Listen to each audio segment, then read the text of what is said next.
Hey Crane Nation, welcome to our Day in the Life series. This is where we sit down with seasoned pros from the construction industry to get a look at their real life experiences. Today we're diving deep with a highly experienced individual who happens to be a crane operator. So if you're thinking about becoming part of the industry, make sure you watch this.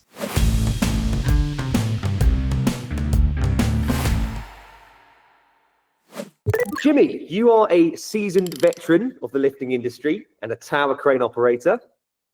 Tell me, how many years have you been operating cranes? I started in April 2015, so nearly 9.5 years ago. Gosh, that's a long time. And what made you want to become a crane operator or a crane driver? Well, I was a ground worker for 15 years. It was a really, as you can imagine, it's a really hard, intense job. Not good for the body. I hated the cold weather, all the elements, and I'd always driven machines anyway. I was always operating machines like diggers, dumpers, all that sort of stuff. And working around the city, I would look up at the sky and see these tower cranes. Think, oh, they're machines I'd really like to operate, you know. And a friend of mine started to select tower cranes, and I've said, "Let me know how you get on, and I'll give it a crack." And the rest is history. Fantastic. So it sounds like it's safe to say you know what you're talking about. Then sounds like you've done your time in the industry. I'll make it up as I go along. No, not I wouldn't say an expert, yeah, but I've been around the block a little bit, so yeah, I know a thing or two. Oh, good stuff. Well, listen, we've had 10 questions sent in from our small but growing crane nation. So without further ado, I'm going to get straight into it. Okay. So, Jimmy, as an operator, what's a typical day like for you? So I will get to site at about 6 o'clock, 6:15 in the morning. I'll go have the DABs, which is the morning briefings, where I speak to the AP. It tells us what's going to happen throughout the day. I'll get up the crane for 7 o'clock lockdown, so ready to start work at 7 o'clock. Do the various lists. We'll have a break in the middle of the day, so I'll have an hour on the ground, go back up, and then normally finish about 5 o'clock. But that's from my site. Other sites are different. You could have a multi-operator site where you have different break times. You could have a long break in the morning. You could finish at 1 o'clock and go home for the day. So it just depends. Yeah, I know you'll do flyers. So, but that's my day. So it's not too bad. I get to come home and have dinner with my family most days, which is good. Absolutely. I mean, at the end of the day, it's what we go to work for, right? It's for our family. It's to provide. So glad to hear you're getting home at a good time there. Question 2. What advice would you give to someone just starting out as a newly trained crane operator? You have to be safety conscious. So all you got to think about is safe. Don't do anything that's off the lift plan. You get a lift plan, method statement, the lift plan, schedule the common list. You read through that. They're normally quite generic, but you have to read them all through right from front to back because you might have some differences. And just stick to the lift plan, basically. Don't go up the crane before signing a lift plan, and just stick to what's on that lift plan. If there's anybody that says to do anything different or deviates, then you need to be comfortable with saying no. But you just have to have safety in mind at all times. I could not agree with you more. You are literally singing from my hymn sheet there. You know, it's all about, you know, if something is not safe, you don't do it, you know, and like you said, you definitely have to get comfortable saying no to people in the job, because I think quite often people don't always understand what they're asking you to do. So yeah, no, thank you very much for sharing that. I couldn't agree more. Question 3, what skills are most important in this job? For my job in particular, as a tower crane operator, it could be different for other categories, but for me, because there's lots of radio communication, for me, the top priority is being able to listen well, listen and hear well, because you'll have slingers from all different nationalities, all different accents, all different colloquialisms, and you need to be able to tune in to what they're saying, how they're saying it, and what they actually mean when they say things, because you've got lives at hand at the end of the day. So you don't want to be doing anything wrong. Yeah, so listening for me is key. So would it be fair to say, if listening for you as a crane operator is a key skill, would it be fair to say that communication for a slinger would probably be one of the most important skills 100%. For a slinger? 100%, yeah. For sure, I totally agree with that. Well, thank you. Question 4, how much training did you need before you felt comfortable operating a crane? Well, it wasn't so much the training that made me comfortable, because the real learning came when got onto site.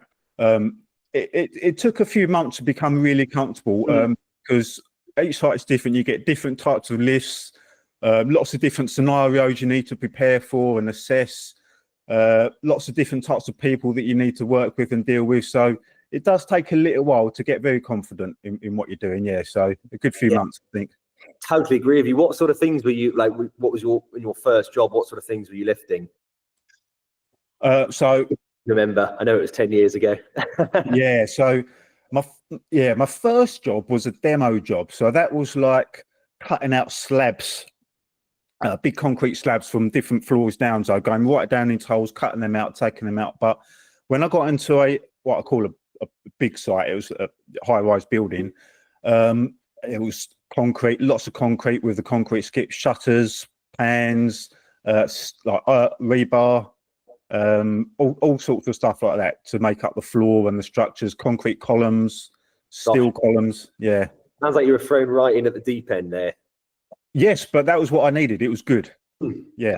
I so agree with that. I often think, the best thing that can happen to a new operator or a new slinger is actually if they sort of get what you might say is a bit unlucky, but one of those sites where you are doing nearly 100 lifts a day, you're flat out. It's actually the best thing that can happen for you. And, especially if you're lifting different materials as well, it's fantastic, because if you've got a good lift team there, with a good supervisor, and you're lifting, if you're working from a schedule of common lifts and you're doing everything from bricks to skips to, whatever, it means that you're going to see everything, aren't you, a lot quicker. You learn quickly because you kind of have to.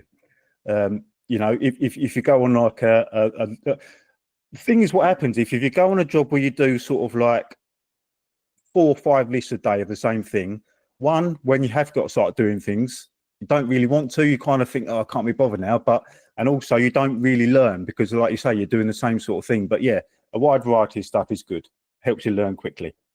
Jimmy, question number 5. What are some of the most common mistakes that new crane operators make?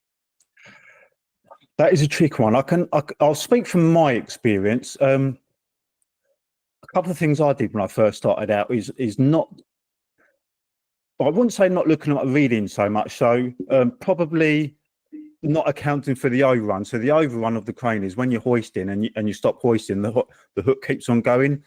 So maybe that is one. So especially on the way down. So go down the gears slowly, gradually.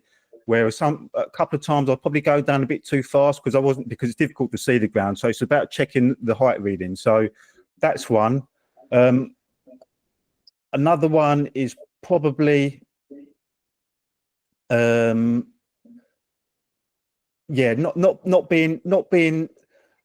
being as confident in saying no to things. So if people don't really know something of what they're doing and they make a mistake, you might not be as confident to question it and ask if it's the right thing, if you know what I mean. So you might, you just might not correct what they're doing. Amazing, thank you. I know it's difficult to think back to when you were a new operator. It's been quite some time, nearly 10 years. So yeah. I appreciate you going mentally that far back. Next question, and I like this one. Well, I like all of them. What's one piece of advice that's kept you safe over the years? You don't get paid per lift. So don't rush. Take your time. Yeah, just take your time. Every lift. They say slow is fast. So if you try and operate a crane quickly, your swing goes all over the place, and you spend bloody ages trying to catch a swing, and obviously you get accidents could happen. So slow is fast, I would say. Just take your time with each lift. I think that's fantastic. I honestly think that's probably some of the most valuable, that one piece of information there, I think can improve someone's career massively. So yeah, thank you for sharing that. Just getting on now to a few questions that are a bit more about personal life, family time, cash dollar and all that. How does the job impact your personal life or, your time with family? Again, it depends on what job I'm on. At the moment, the job I'm on now, it's fine. I finish at 4:30, 5 o'clock most days, so I get to come home to see my family. It can get a bit of a drag on some jobs, bit of overtime, especially when you're not quite expecting it. But again, on those sorts of jobs, you have a rota. So some days you might finish early, go home, finish at 1 o'clock, and we call it fatigue management. So get home, go home, see family and that sort of stuff. So at the moment, it's pretty good. Yeah. Do get some quality time. Good. Yeah, super important, isn't it, to get that family time in? Absolutely. It's working for at the end of the day, isn't it? Yeah. All right, here's the big one. Question number 8. What is the most money you've ever earned in a year as a crane operator? I think about 6 or 7 years ago, it was probably about 95, 96K. Oh, that's pretty good money there. Gosh, that's up there. Yeah, it's not bad. Would you say that's pretty, what would you say is typical for you these days? I would say so. After tax at the moment, between £1,000 and £1,100 a week. That's not bad, is it? Not bad. After tax? After tax, yeah. Pretty bloody good. I mean, we say to most of our guys, you're going to start on, or be on around 50K before tax. So yeah, nice to see living proof that actually you can do a lot better than that. Albeit you've done your time in the industry, haven't you? Yeah. Staying on the subject of money, next question number 9. How stable is your income throughout the year? Yeah, it's pretty stable. I'm employed, so it's pretty stable in that respect. I'm on a job, could be a year, could be two years. So it's pretty stable. If you go on, there can be quite a variation in a way. So if you go on a flat week job where you're just earning 50-hour week, you could have £200-300 difference, maybe more. Where if you went on to a job where you got a lot more hours, but if you've got a job where it's like I'm on now, it's pretty standard the whole year, then yeah, it's quite stable. So you pretty much know what I'm going to earn every week, and it's consistent. Nice. So are you saying you can earn even a little bit more, like an extra £200 or £300 if you're doing some overtime? Just to clarify, is that what you were saying? Yeah. So if you go on a job where you're doing a lot more evenings and more weekends, then yeah, there could be a couple of £100 extra. Yeah. Bad at all, is it? It's pretty good. Question number 10. We are drawing to the end of our questions now. Only a couple more to go. Would you tell your best friend to become a crane operator? So this question, just to clarify, is let's say your friend comes to you, they've left their job, this is your best friend, you care about their well-being, and they say, Jimmy, I've seen you're doing well, I've seen your interview with the Lift Tech Academy, and it looks like you're having a great time. Would you tell your best friend to become a crane operator? Well, I have done in the past. Yeah, I've recommended it to a few people. Yeah, but I would assess whether they're best suited to the job and whether the job's suited to them. But yeah, I have done it numerous times. Sure. And who would it suit? As a little sub question there. I think if you're hard working, you're reliable, safety conscious, good hand-eye coordination. If you don't mind mucking in as a team player, yeah, I think you're perfect for the job. Jimmy, I think for anyone that is newly qualified, I think everything you've shared there can save you a lot of time in terms of getting ahead in the industry. So thank you so much. Absolute pleasure. Final question, number 11. Can you leave our Crane Nation viewers with one piece of wisdom? One piece of wisdom. I'll go back to what I said earlier. Just have safety in mind at all times. Don't cut any corners. Don't rush. You just have to have safety in mind at all time. Be safety conscious. Jimmy, thank you so much for your time today, and have a great day. Pleasure. Thank you. I appreciate the time. Thanks. Crane Nation, thank you so much for watching. Don't forget to like and subscribe. We'll see you next time. Guys, thanks so much for watching. I'm Tim with Lift Tech Construction Training. If you have any questions, let me know in the comments, and our construction training helpline is open till 9 p.m, 7 days a week. You can find the number below. Our mission is to help you get into highly skilled work because skills pay the bills. Thank you for watching, and see you next time.